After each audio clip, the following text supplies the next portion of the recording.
그래서 그 이론과 실제 1657페이지에 보시면요, 준설선의 토질별 선정, 그 다음에 선단 구성, 그 다음에 그 선단 구성 밑에다가 선정 기준이라는 걸 한번 써보세요. 그 다음에 원조가 어디냐 그러면 항만인데요. 지난주에 내가 뭘 강의했냐면은 지난주에 방파제하고요, 그 다음에 안벽을 강의했어요. 그래서 요 그림만 잘 알면은 논문 한 페이지 가지고 해결할 수 있다. 그래서 제가 설명을 드렸는데, 우리가 방파제를 외곽시설이라고요. 그 다음에 안벽을 접안시설이죠. 이걸 갖다 우리가 접안시설이라고 해요. 그래서 내곽시설. 그래서 이건 배가 그 해안에 접속할 수 있는 시설이다. 그래서 우리가 이걸 영어로 퀘이월이라고 해요. 퀘이월. 근데 이제 안벽이다 이렇게 내는 것보다는요, 출제자들이 그 접안 시설에 대해서 종류를 나열하고 그 다음에 그거에 대한 특징을 기술하시오. 이렇게 잘 냅니다. 이 문제는. 그래서 방파제나 안벽을 할 때는 이건 바다에서 하는 공사예요. 예, 그래서 바다에서 하는 공사이기 때문에 반드시 준설을 하게 되어 있습니다. 준설. 근데 여러분들이 이걸 이해를 어떻게 하셔야 되냐면요, 우리가 그 육지에서 토공을 만약에 한다면 이렇게 있으면 여기에다가 이렇게 굴착을 해가지고요, 여기다 만약에 이런 하수처리장을 만든다든지 정수장 같은 거, 배수지 만들 때 우리가 지하 구조물을 이렇게 하잖아요. 그럴 때 반드시 이걸 굴착하는 장비가 필요합니다. 그래서 이때 육상에서는 백호로 파잖아요. 그렇죠? 그래서 그 육상 토공에서 우리가 토목공사를 할 때는 반드시 먼저 스타트하는 게 백호로 파는 것부터 시작하잖아요. 그래서 이게 굴착 장비입니다, 이게. 그래서 이 굴착과 안반을 동시에 할 수 있는 장비인데, 항반에서 준설선 그러면요, 육상 작업에서 백호와 똑같은 역할을 하는 겁니다. 근데 요놈이 굴착만 하는 게 아니고요, 요놈이 대매우기도 같이 해요. 예, 요즘에 대매우기 할 때 피로다 끌고 오는 거 또라이입니다. 예, 굴착이나 적재나 굴착하는 거, 때려 실는 거, 그 다음에 때려 메꾸는 거, 만약 옹벽이 이렇게 있다 그러면요, 이 뒤에다가 이렇게 메꾸는 걸 우리가 토공에서 얘기할 때는 대매우기라고 하는데, 그 다음에 이거 굴착하는 걸 굴착이라고 해요. 근데 항방공사에서는요, 요 대매우기 하는 걸 뭐라 그러냐면요, 매립한다, 매립. 그 다음에 여기서 파는 거를 굴착한다 이렇게 얘기는 하고 준설한다 이렇게 얘기거든요. 근데 준설을 하는데 배로 만들어야 돼. 그러니까 해상공사에서 굴착 장비는 배로 다 되는 겁니다. 배로. 왜 그러냐면 물속에서 파기 때문에 그래요. 그래서 이런 개념을 가지고 오시면 되는데, 여러분들 안벽 공부할 때 배가 여기 이렇게 와서 여기다 접안을 해야 되잖아요. 그래서 L형 옹벽식 L형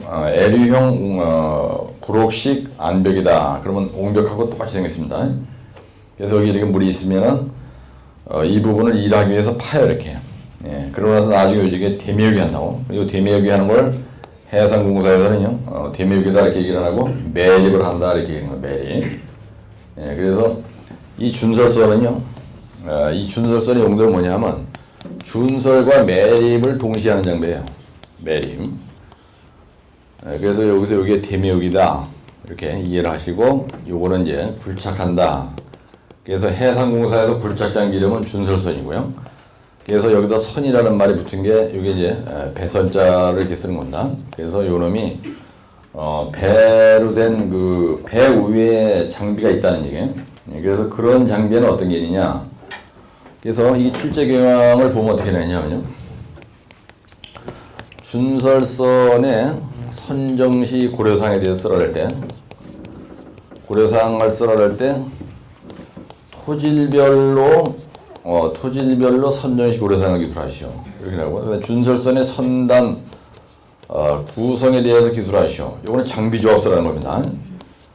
그래서 준설에서는 우리가 일반적으로 장비조합 그러면요, 굴차, 토공 장비의 조합 이렇게 얘기를 하는데 준설선, 해상공사에서 굴착 장비, 즉 준설 장비에 대해서는 이 장비 조합이라는 말을 잘 안 쓰고요. 선단 구성이라는 말을 잘 씁니다. 근데 시험장에 가면요, 이거에 대해서 사토 방법에 대해서 기술하시오 또 이렇게 나요.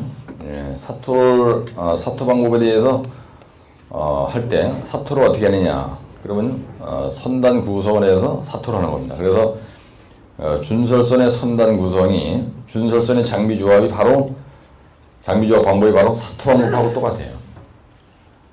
지금 내가 이런 멘트를 왜 얘기를 하냐면 여러분들이 집에 가서 열빠지게 외워봐야 이런 내용에 대해서 이해를 안 하고 무대뽀로 외우면요, 자기가 외운 게 답인데 시험장에 가서 엉뚱한 짓 하고요, 놀래 자빠진단 말이야.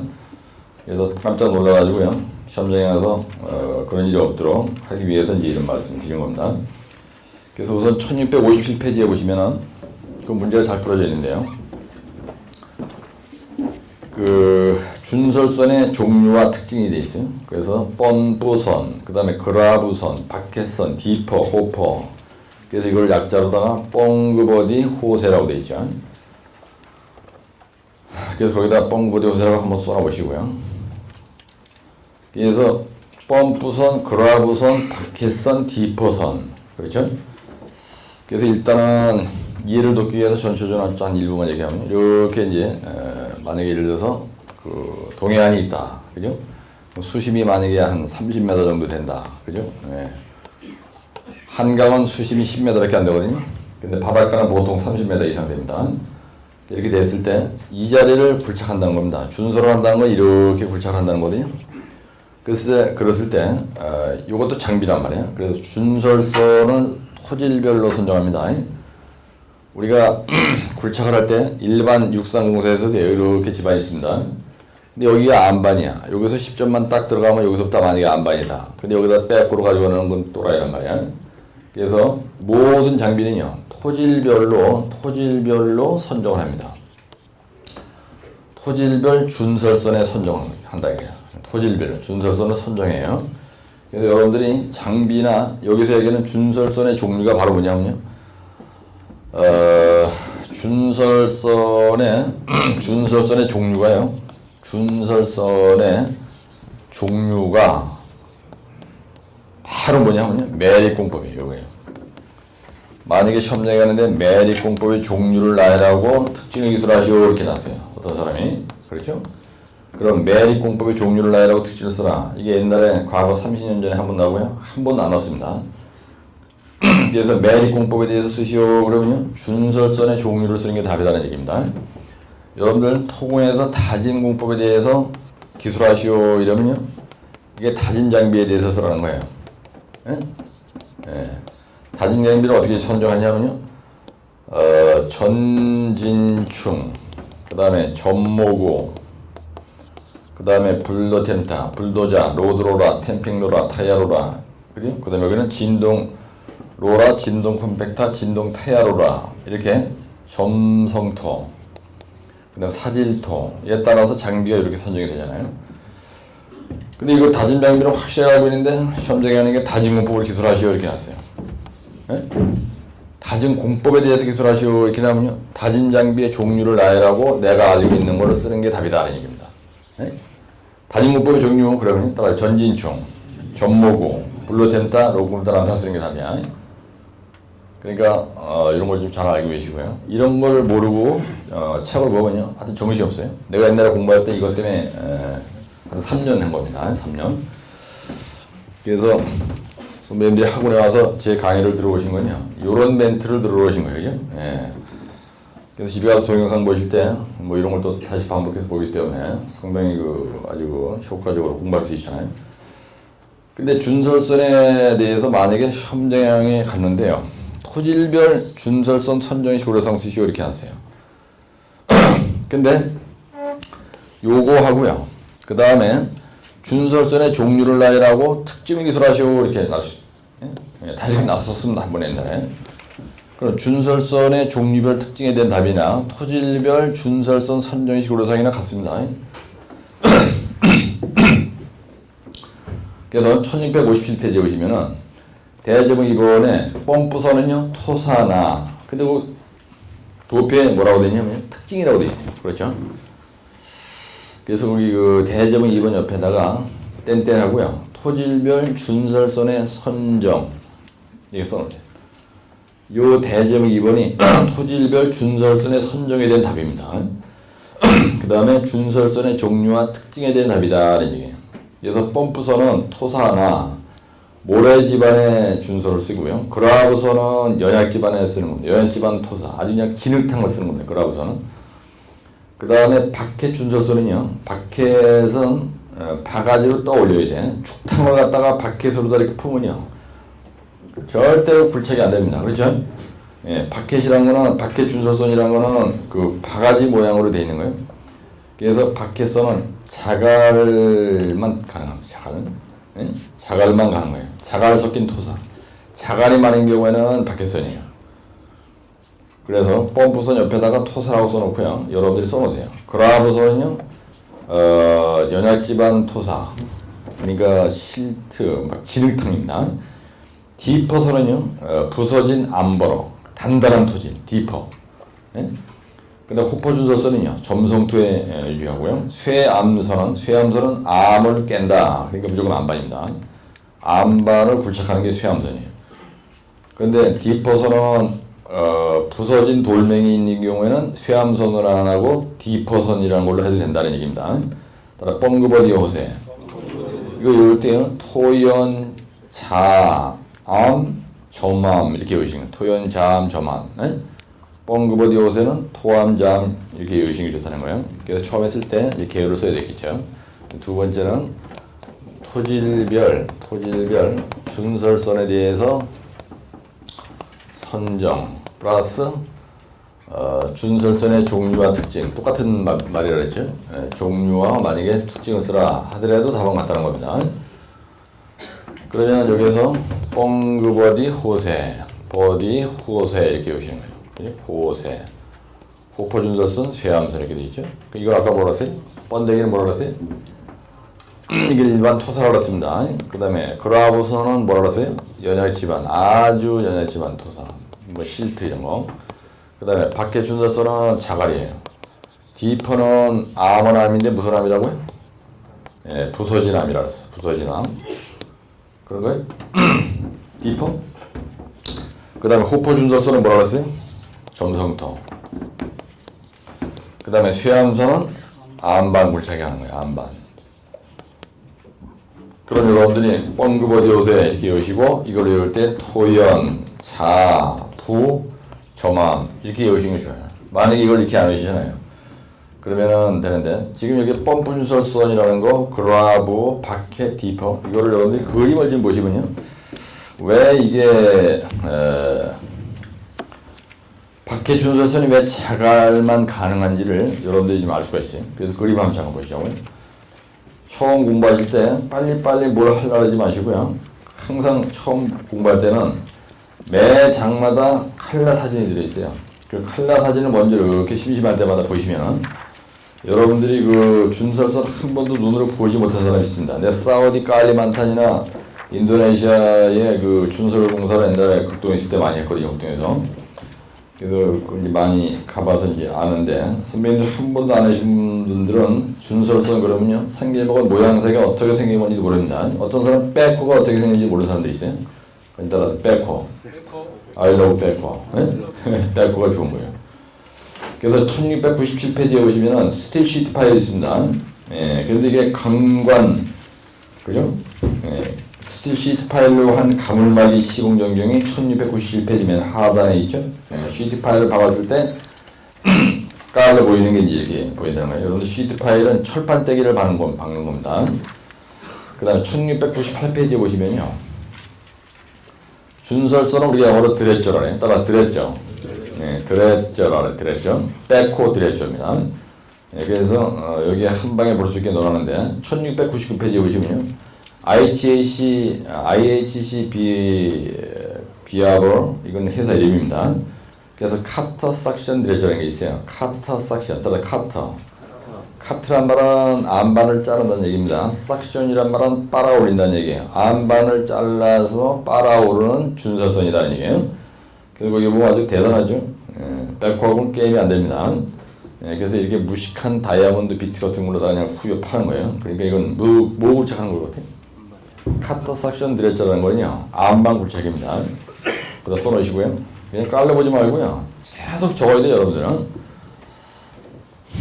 내가 지난번에 한번 얘기했죠, 강의할 때. 여러분들 기숙사 자격증을 가지고 저하 공부해서 날다리가 안 되고요. 완벽한 실력자가 돼서 합격을 하고 나면은 나중에 내가 몸담고 있는 게 도로공사다, 주택공사다, 아니면 현대건설이다, 아니면 삼성이다, 고려개발이다, 뭐 이렇게 충남도청에 근무한다. 그러면요, 거기에서 여러분들이 사내 강사로 나가서 유창하게 강의를 할 수가 있습니다. 그럴 때 이런 거 실제를 가지고 강의하시면 되는 거예요. 그래서 그 1700페이지 그럴 때 여러분들이 여기다 멘트를 써놔야 되는 거예요. 내가 언제 그런 일이 있겠냐. 근데 오늘 갑자기 대학교에서 시간 나서 오셔가지고 강의를 좀 해달라 이렇게 나이가 들면요 연락이 올 수도 있어요. 그럴 때 집에서 노런이 가서 1시간 해주고 택시비 가져오는 게 낫잖아요. 대학교 강의는 많이 주는 데는 시간당 35,000원 주고요. 조금 주는 데는 시간당 15,000원 줍니다. 돈 때문에 가는 게 아니고요. 재미로 그냥 가는 거야. 소일거리로. 돈 때문에 가는 게 아니다. 돈 때문에 가면 재수 없는 거예요. 그래서 거기에 보면은 홍콩 항구에서 호퍼 드레저가 준서로 하는 장면이거든요. 호퍼? 호퍼. 그죠? 호퍼 드레저라는 건 이렇게 생겼다는 거예요. 호퍼. 뻥그버디 호세할 때 호퍼입니다. 그러니까 이게 막 뿜어내는 게 보이죠? 점토니까 이게 뿜어내는 거지. 자갈 같으면 이렇게 뿜어내지 못하는 거예요. 그 다음에 그 1701페이지 보시면은 우선 맨 밑에 보면 거 바켓이 보이죠? 바켓에 담긴 게 뭐가 보입니까? 자갈이 보이죠? 근데 바켓이 계단식으로 되어 있죠? 그래서 대가리부에 보면요. 에그리게이트 바켓 레더 드레저라고 되어 있어요. 바켓 드레저를 아주 확실하게 얘기하면 하드락 TBM 이런 것처럼 에그리게이트 바켓 레더 드레저. 미국 놈들이 문장으로 표현한 건 아주 구체적으로 표현하죠. 근데 우리 한국 사람들은 이 바켓 드레저란 말을 미국 놈들한테 따오면서 지 멋대로 걔들한테 허락도 안 받고 바켓 준설선 이렇게 이름을 바꿔버린 거야. 원래는요, 에그리게이트 바켓 레더 드레저 이러면 여러분들 대만에 이 바켓 드레저라는 건 자갈을 그죠? 계단식으로 된 계단 레더라는 말이 이게 계단이라는 뜻이거든요. 그래서 요거입니다. 요거 바켓 드레저 이걸 갖다가 에그리게이트 바켓 레더 드레저 이렇게 되어 있어요. 바켓 레더 드레저다. 이렇게 레더 드레저. 근데 만약에 예를 들어서 시험장에 가지고 여러분들이 바켓 드레저 이렇게 해놓고요. 이 옆에다가 에그리게이트 바켓 레더 드레저 이렇게 외워놓으면은 이거 레더라는 말은 계단이라는 얘기예요. 바가지가 계단식으로 달려 있어가지고 그 위로다가 자갈이 들어가는 겁니다. 이렇게 돌아가면서 이렇게 보니까 금방 이해하시죠? 그래서 이제 위에 배 위에 계단식으로 바켓이 쫙 달려있는 게 보이죠? 이렇게 해서 퍼내는 겁니다. 그 다음에 1702페이지에 보시면은 이제 삭션 드레저. 그 다음 1703페이지에 보시면은 이걸 갖다가 그죠? 아주 폼나게 이렇게 그려놨습니다. 그래서 그 바켓이 수십 개가 달려있잖아요. 계단식으로. 그래서 에그리게이트, 따라서 에그리게이트. 바켓 레더 드레저 이렇게 되어 있고요. 그 다음 1704페이지에 보시면은 이제 그런 거에 대한 호퍼 준설선에 대해서 여러분들이 이해하기 쉽게 좀 써놓은 게 있습니다. 그 다음에 1705페이지에 보시면 휠 드레저라는 게 있어요. 휠. 그 다음에 1706페이지에 보시면은 카터 삭션 드레저라는 게 있습니다. 카터 삭션 드레저. 그래서 그 끄트머리에 보면은 그 빨간색으로 돼 있죠. 우측에 그 보면은 그죠? 다이아몬드 비트 같은 거 뭉치가 있죠. 그걸로 후려 파는 겁니다. 그래서 암방 불착하는 게 쓰는 거예요. 카터 삭션 드레저가. 그래서 우리가 쇠암선 이런 게 쇠암선 이런 게 바로 카터 삭션 드레저입니다. 카터 삭션 드레저 이렇게 되어 있는 거예요. 드레저 이렇게 되어 있고. 그 다음에 이제 그 뒷페이지에 보시면은 1708페이지에 보시면요 필드 레집도 있고 1709페이지에 보시면 맨 하단에 보시면요 거기에 보면은 그 송토관이 보이죠. 이렇게 송토관이 쭉 보입니다. 그래서 여기에 굴착을 해가지고 이 송토관을 통해서 매립줄에다가 뿜어내는 겁니다. 그렇죠? 송토관. 송토관이라는 건 뭐냐면 흙을, 그러니까 준설하는 흙을 운반하는 관을 구성하는 거예요. 예, 송토관 이제 여기 부설이 되어 있죠. 예, 그래서 이걸 보시니까 좀 이해하시죠? 예, 송토관. 예, 그래서 다시 앞으로 돌아와서 이 준설선은요, 학만에서는 상당히 중요합니다. 하여튼. 예, 그러니까 여러분들이 준설선은 꼭 제대로 공부해 놓으셔야 돼요. 그래서 1650페이지 있는 거 얘기하다가 지금 글로 가는데요. 그래서 대제국 이번에 뻥그버디 호세가 있고요. 그 다음에 시공전 조사상이 있습니다. 그 다음에 준설선 선정시 고려상이 있고요. 그렇죠? 그 다음에 이제 시공전에 조사 내용이 뭐냐. 준설하기 전에 조사 내용이 이런 얘기예요. 여기서 준설 전 사전 조사 내용이 뭐냐 이 얘기고요. 이거는 수파, 파파, 조유를 조사해야 돼요. 그 다음 네 번째 뭐죠? 네 번째 뭐라고 돼 있어요? 준설선 선정할 때 일반적인 준설선을 선정 시에 일반적인 고려사항입니다. 일반적 고려사항이 뭐냐? 그 다음에 다섯 번째는 뭐가 있냐면요. 그 뒤에 보면은 준설선의 선단 구성이 있어요. 준설선의 선단 구성. 그렇죠? 예, 준설선의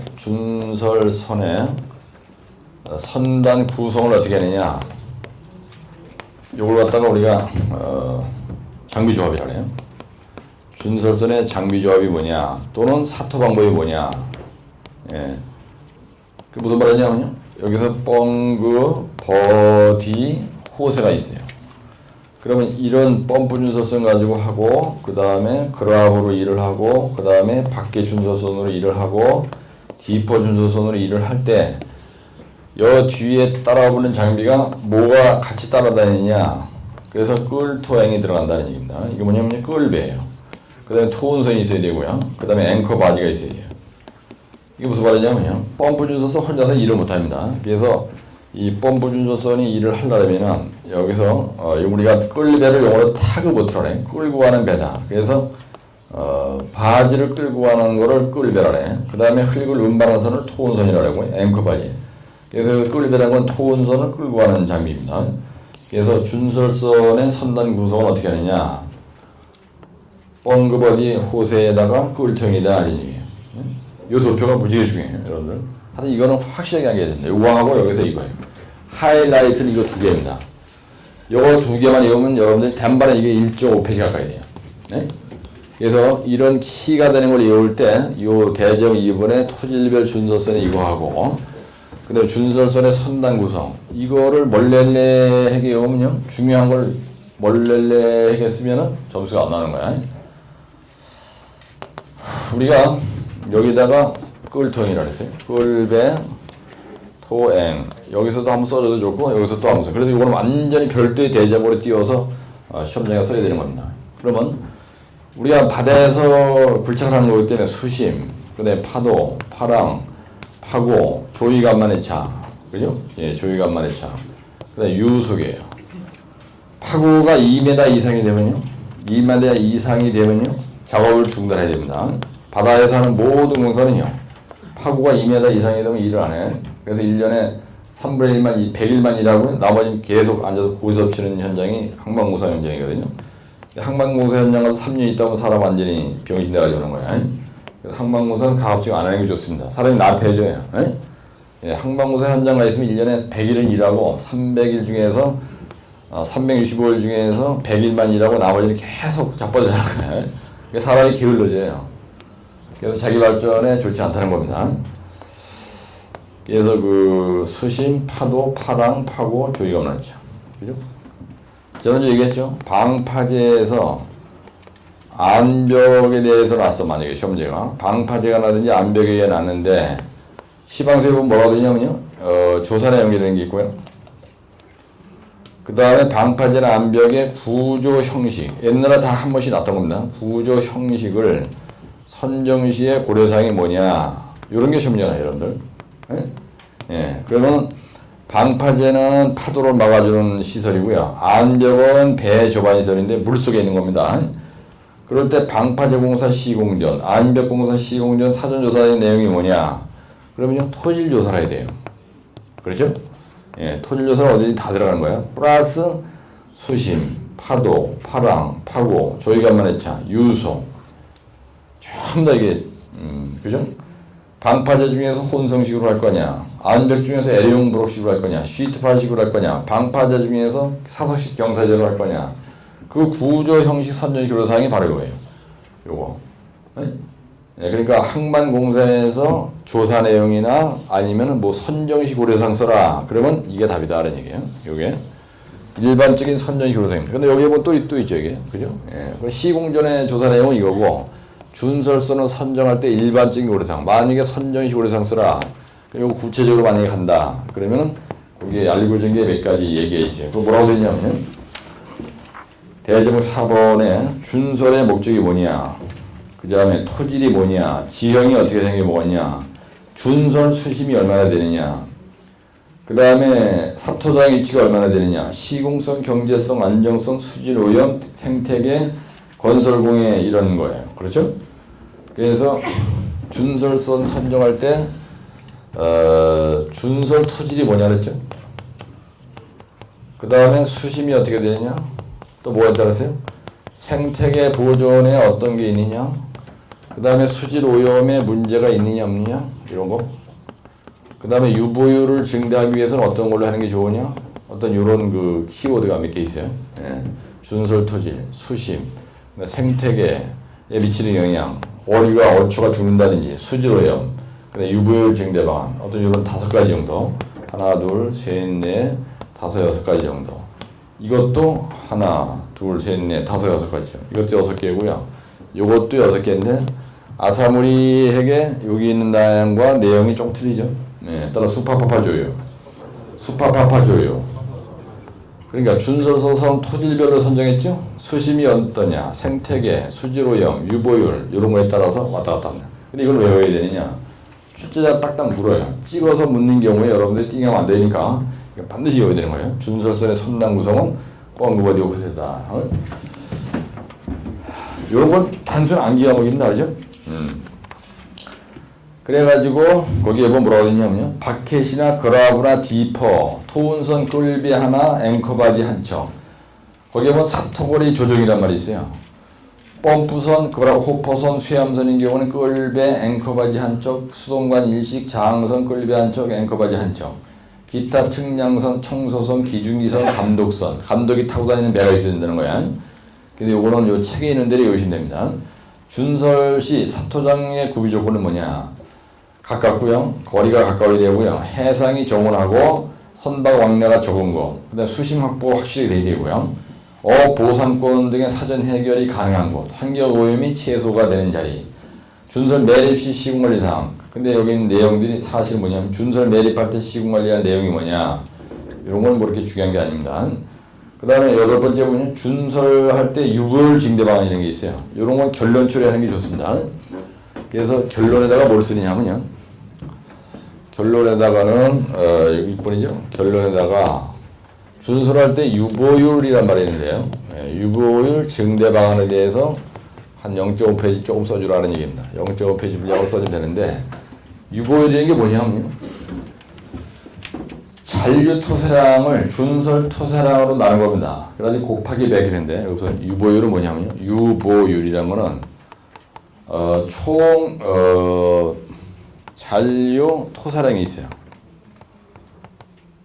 이거를 갖다가 그 준설 토사량으로 나눈 거예요. 그래가지고 곱하기 100. 그래서 이 숫자가 크면 좋은 겁니다. 무슨 얘기냐면요. 내가 여기에서 이렇게 있는데요.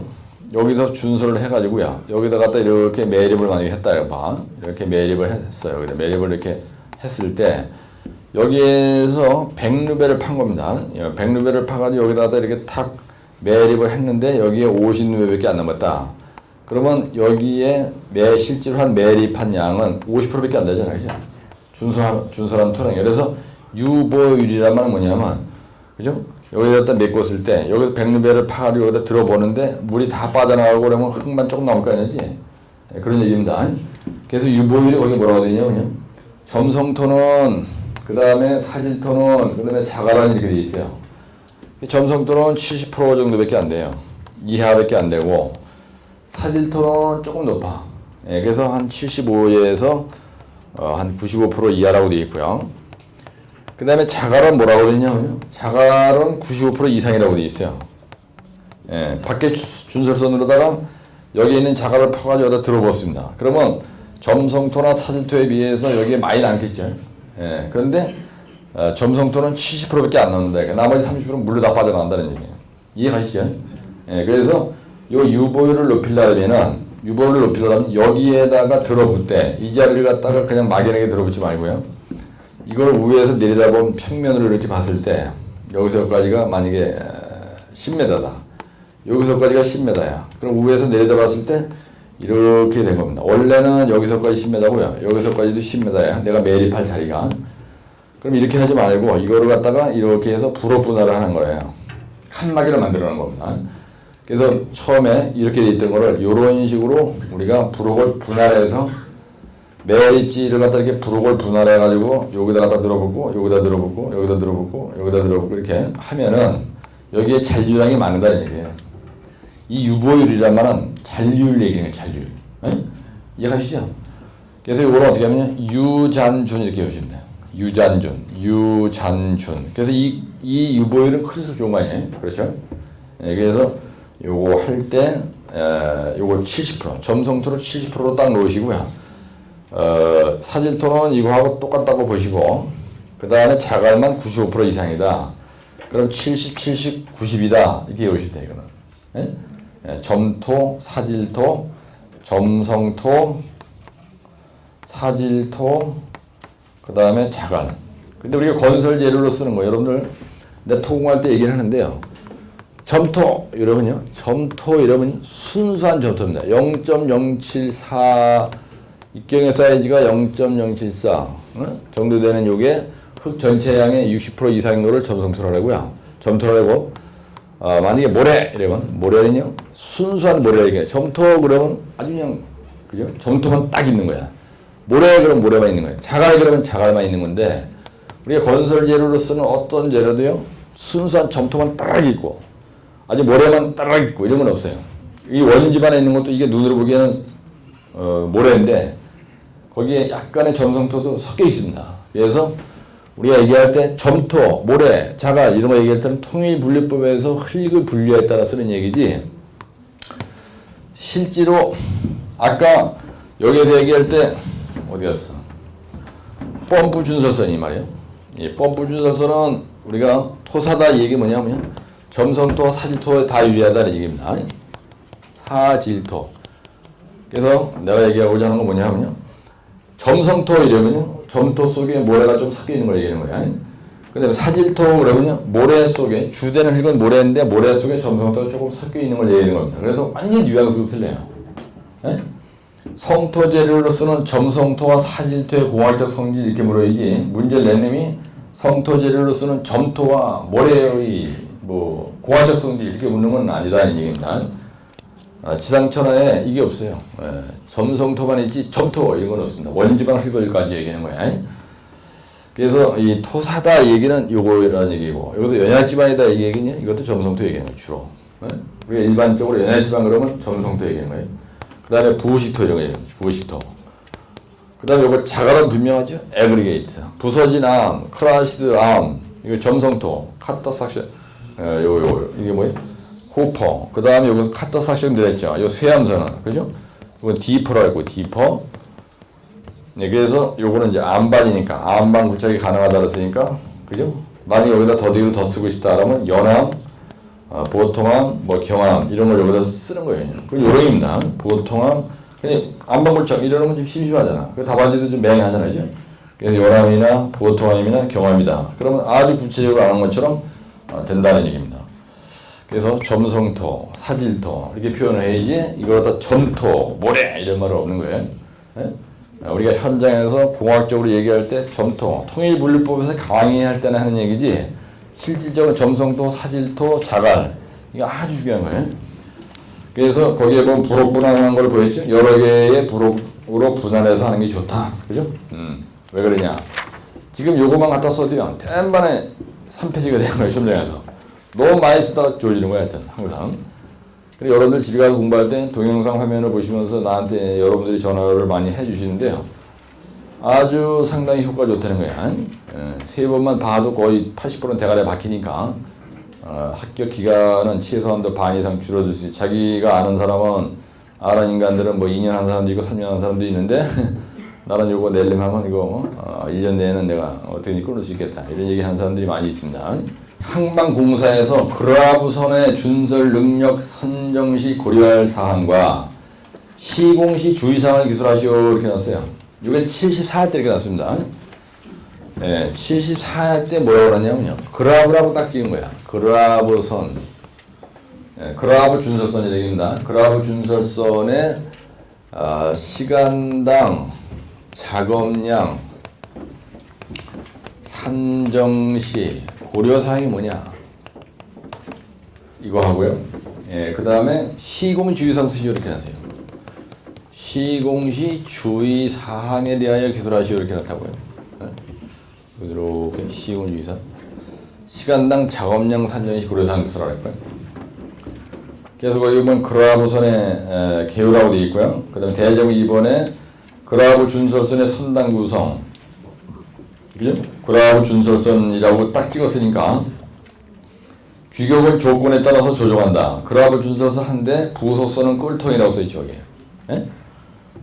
그 대제목 2번에 보시면요. 그라브 준설선 시공전 준비사항이 있어요. 그라브선 항내 입출항 신고 항만청에다가 그러니까 그라브 준설선에 대해서 시공전 준비사항 그러니까 시공 주의사항 쓰라고 했으니까 시공전 뭘 준비해야 되는 겁니다.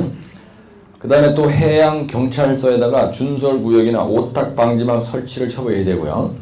준설구역에다가 등부표 설치를 처벌해야 돼요. 그 다음에 준설 작업 전 조사사항이 있어요. 스파파파 조율을 이렇게 쓴 겁니다. 여러분들이 아까 내가 여기서 얘기한 이런 거 있어요? 여기 어떻게 이런 거 그라브라고 났으니까 그라브에 대해서 계속 그라브로 팔아먹으면서 이런 헛소리를 한 겁니다. 네, 그건 요령입니다. 그 다음에 준설선 선정시 고려사항이에요. 준설의 목적, 토질, 지형, 토량, 준설 수심, 사토장 위치, 공사 주변의 환경, 건설 공해. 그래가지고 아까 여기서 얘기했던 이거죠. 네, 준설선 선정시 일반적인 고려사항하고 요거하고는 다 재탕을 한 겁니다. 네? 그 다음에 그 밑에 보면 그라브 준설 시 사토장 구비 조건이 있어요. 사토장은 준설 구역에서 운반거리가 가까운 곳, 선박의 왕래가 적은 곳, 충분한 수심과 면적이 확보된 곳에 선정하죠. 그 다음에 양질 경제성이 중요합니다. 양질 경제성. 그 다음에 어업 및 기타 보상권이 해결되고 환경 오염이 최소인 곳. 그런 데다 현관표 색깔 칠하시고요. 어업 및 기타 보상권이 해결돼야 돼요. 그 다음에 환경 오염이 최소인 곳. 그죠? 예.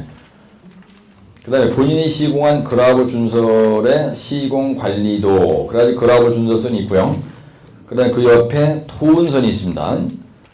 예. 그 다음에 오탁 방지망을 갖다가 등부표로다 설치한 거를 갖다가 그림을 그린 거예요. 그리고 GPS라는 것도 하나 보이죠? 예, 그 다음에 앵커로다가 붙들어 맸다. 왼쪽에는 안벽을, 그죠? 예, 하나 그려놨고요. 사면에 여굴, 저면에 여굴. 그래가지고 그 밑에 그라브선이라는 건 쳐다보세요. 예, 네타를 쳐다보세요. 그라브는 이렇게 찍는 거예요. 이렇게. 예, 이렇게 하는 걸 그라브선이라 해요. 흙을 팔 때 이렇게 하는 걸 우리가 그라브라고 합니다. 그래서 그럼 움켜쥐단 말이죠. 예, 그라브라는 말을 그릴 때 그라브 밖에서 그릴 때 이런 식으로 그리잖아요. 이런 식으로. 이렇게 찝는 걸 얘기하는 거야. 그래서 그 밑에 보면 집게처럼 그려져 있죠. 예, 그 밑에 삼각 표시가 이렇게 돼 있는데 여기다 이렇게 돼가지고 그라브를 여기 얇게 이렇게 해놨잖아요. 그 밑에. 그 그림 보고 얘기하는 거야 지금. 그 다음에 그라브 준설선의 위치 측량은 GPS 측량한다고 되어 있고요. 그라브 준설 작업 중 수심 측량을 해야 되고 에코 사운드 측량을 합니다. 에코 그 다음에 에코 사운드, 그 다음에 수심 측량을 보정해야 돼. 10분마다 조의 측량을 해야 됩니다. 10분마다. 그라브 준설로 인한 해상 오염 방지, 오탁 방지망 설치하고요. 그라브 준설 중에 해상 사고 방지는 등부표로 설치해야 되고요. 그 다음에 여굴은 5.5m인 경우에는 0.5m, 그죠? 수심이 9m 이상인 경우는 0.6m, 60점까지 여고는 좋다는 얘기입니다. 안반인 경우에는 0.8m, 요유폭은 4m, 2m. 예? 이게 답 괜찮죠? 그 항만공사 중 그라브 준설 능력 향상을 위해서 시궁주의사가 뭐냐면요. 준설선의 정비를 확실하게 하라는 얘기고, 쇠한선을 투입해야 되고, 해상 기상에 유의해야 되고요. 기상특보 발효 시 항내 대피, 그라브 운전원의 사기 진작, 그 다음에 그라브선에 의한 해양 오염 방지, 그 다음에 그라브 준설 구역 수심 1일 관리도 작성. 예? 일별로 그라브 준설 구역 내의 수심과 그죠? 준설 구역별로 수심을 이렇게 측정을 한다는 겁니다. 거기다 이게 표를 만들어 가지고 기록을 한다 이런 얘기야. 근데 여기 보면 뭐가 하나 빠졌습니까, 여러분들? 여기 보면요. 따라서 그라브선 시간당 작업량 산정시 고려사항이 뭐예요, 여러분들? 그 말이 여기 대제목에서 빠졌죠, 이제. 예? 계속 뭐 얘기했냐면 야사무리하게 대제목을 띄우면서 자기 외움 가지고 채점 매기는 정신이 빠지게 만드는 거예요. 정신이 혼란스럽게 만들어가지고 점수를 많이 따는데, 사실 가만히 보면요, 요거 시간당 작업량 산정시 고려사항과 시공주의사항 들어가는데, 여기 있는 건 전부 다 시공주의사항 얘기입니다, 그죠? 근데 여기서 요게 빠졌죠, 여러분들. 시간당 작업량 산정시 고려사항이 뭐예요? 여러분들 아무것도 외운 게 없어. 예, 아무것도 외운 게 없는데 딱 가는데 준설선에서 한테 뭔진 모르지만 이 자식이 고려사항 쓰라고 한 거예요. 따라서 뭔진 모르지만. 안 따라해? 뭔진 모르지만 고려사항 쓰라고 그랬어. 그럼 뭘 쓰긴다 그랬어요? 예? 뭔진 모르지만 고려사항 쓰라고 그랬어. 그러면 항만공사에서 고려사항은 뭐의 답이? 따라서 수심, 파도, 파랑박, 수파파파 조유예요. 정확하게. 응? 시간당 작업량 산정식은 Q는 있거든요. CM분의 3600QKF입니다. 이런 식으로 작성을 하는데, 여러분들 이거 백호의 시간당 작업량 산정식이죠, 이게. 예? 근데 시간당 작업량 산정식 고려사항 쓰시고 그러면 사이클 타임. 이게 답이죠. 그 다음에 작업 효율. 이 작업 효율이라는 건 뭐에 따라 틀려요? 토지별로 틀리죠. 이거 토량 환상계수죠. 자갈, 점토, 이거 토량 환상계수가 틀리죠. 맞잖아. 예. 그 다음에 요거 K는 뭐예요? 요건 밖에 계수죠. 그 다음에 여기서 Q는 뭐예요? 밖에 용량이죠. 예? 예, 밖에 용량. 그럼 그러다 보니까 밖에 용량이 있을 거 아니죠? 예, 밖에 계수가 있을 거고요. 그 다음에 토질별로 요 이값이 왔다 갔다 하죠. 그 다음에 요 환상에서 틀리지, 사이클 타임이 틀리다고요. 그러면 모든 건설기계 시간당 작업량 산정식 고려사항 쓰라면요, 사이클 타임 요런 걸 갖다 그냥 늘어놓으면 돼. 하나, 둘, 셋, 넷, 5개. 그렇죠? 그 다음에 물에 사는 거기 때문에 요거 수심, 파도, 파랑, 파고, 조이간만 했잖아. 유소, 이거에 따라서 시간당 작업량이 왔다 갔다 하는 거예요. 반드시 고려해야 돼, 이거를. 그래서 이거 키가 되는 이건 옛날에 백호의 시간당 작업량 산정 방법, 이게 처음 알았었어요. 이것이 이게 났다니까. 네? 그러면 백호의 시간당 작업량은 CM분의 3600QKF이라고 해요. 예, 그래서 이거를 늘어놓으면 되는 거예요, 답이. 그래서 이게 빠졌습니다, 사실은. 여기서 시간당 작업량 산정식 고려사항, 요 말이 여기서 빠졌어요. 예? 여기 대제목 여기 없잖아요. 그러니까 이런 책을 보실 때 여러분들이 항상 주의해야 될 게 뭐냐면, 출제자가 물은 말에 대한 대제목이 안 튀어났다. 그러면 그만치 점수가 안 나와요. 예? 예, 그러니까 요런 그러니까 아주 상식선의 얘기인데, 이런 것 때문에 여러분들이 띵해지면 안 되니까 제가 말씀드린 거고요.